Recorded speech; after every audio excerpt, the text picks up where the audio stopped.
कल हमने क्लास 2 का चैप्टर 1 हाफ पढ़ा था, उसी का हाफ आज हम लोग कंप्लीट करेंगे। So let's open your book and start. कल हम लोगों ने ये फर्स्ट चैप्टर पढ़ा था, शेयरिंग बर्डन। आप लोगों ने पढ़ा था किस तरह एक धोबी का एक गधा और एक घोड़ा था, वो उन लोगों को लेकर कपड़े ढोने ले जाता था।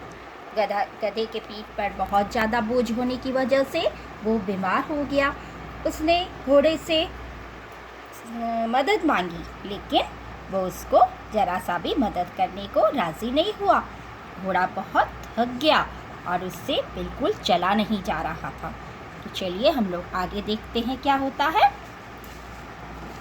But he just could not. The poor donkey collapsed to the ground. Oh, what has happened to the poor donkey? Thought the washerman. Immediately he took the load off the donkey. Indeed, the load is really very heavy. I should have been little more careful, thought the washerman. Then he gave some water to the donkey. The donkey felt better now. जब गधा बहुत ज़्यादा थक गया तो उससे बिल्कुल चला नहीं जा रहा था और वो एकदम से थक के और नीचे ज़मीन पर गिर गया। उसके गिर जाने के बाद धोबी सोचने लगा कि ऐसा क्या हो गया इसको कि ये गिर गया। उसने तुरंत उसके पीठ में से सारा बोझ हटा लिया। जितने भी कपड़े रखे थे उसके पीठ पर उसने सारा बोझ उतार दिया और सोचा कि हमको पहले थोड़ा सा सोचना चाहिए था कि इसके पीठ पे तो बहुत ज़्यादा बोझ हमने लाद दिया है, ये बीमार हो गया है। तो उसने सारी बोझ उसके पीठ में से उतार दी और उसको थोड़ा सा पानी पिलाया। पानी पिलाने की वजह से वो थोड़ा सा अपने आप को अच्छा महसूस करने लगा। The washerman then picked up the bundle of clothes from the back of the donkey and placed it on the horseback. अब धोबी ने क्या किया, गधे के पीठ में से, गधा बीमार हो गया ना, इसलिए गधे के पीठ में से सारा बोझा उतार कर और घोड़े के पीठ पे लाद दी। उफ उफ came the sound from the horse mouth. अब उतना सारा बोझ पीठ पे डालने की वजह से घोड़े को भी बहुत तकलीफ होने लगी और वो हाँफने लगा। I should have help the donkey, I made a mistake. अब उसको एहसास हुआ कि उसने बहुत बड़ी गलती कर दी।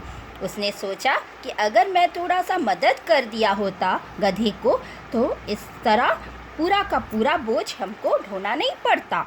हमने बहुत बड़ी गलती कर दी। I should have taken half the load when the donkey requested me. Now I realize sharing burden is easier. The horse carried the heavy load of clothes for the remaining distance. Thereafter, both the donkey and the horse worked together. जब घोड़े को ये एहसास हुआ कि उसने उसकी मदद करने से इनकार किया था तो उसने कितनी बड़ी गलती की, तो वो सोचने लगा कि अगर मैं ज़रा सा उसकी मदद कर दिया होता तो आज पूरा का पूरा बोझ हमको ढोना नहीं पड़ता। हम दोनों आधा आधा करके इस बोझ को बांट सकते थे।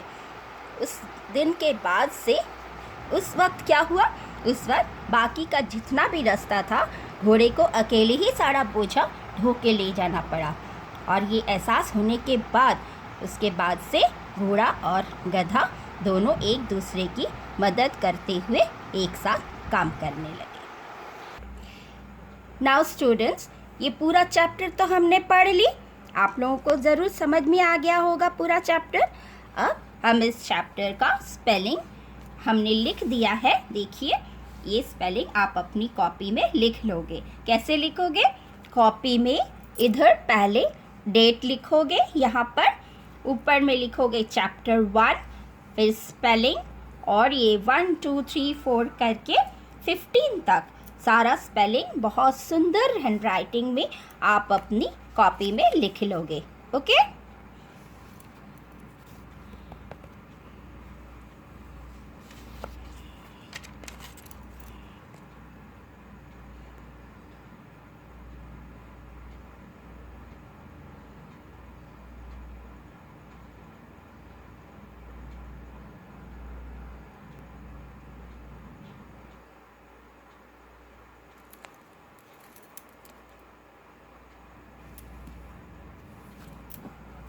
और स्पेलिंग लिखने के बाद नेक्स्ट पेज में आप लोग ये वर्ड मीनिंग भी उतारोगे।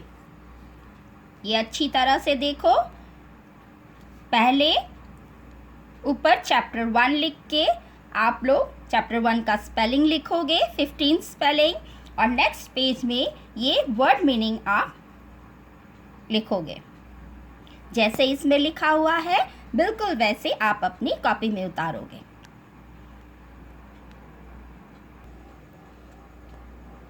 ओके क्लास 2, आज हम लोग यहीं तक पढ़ेंगे। नेक्स्ट आप लोग पहले स्पेलिंग और वर्ड मीनिंग कर लो, उसके बाद हम लोग next day fill in the blanks और क्वेश्चन आंसर्स करेंगे।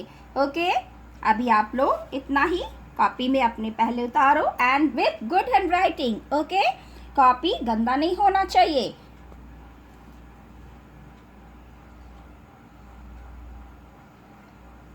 आप लोग स्पेलिंग और वर्ड मीनिंग लिख के रखो, हम फिर बाद में मिलेंगे। Bye bye.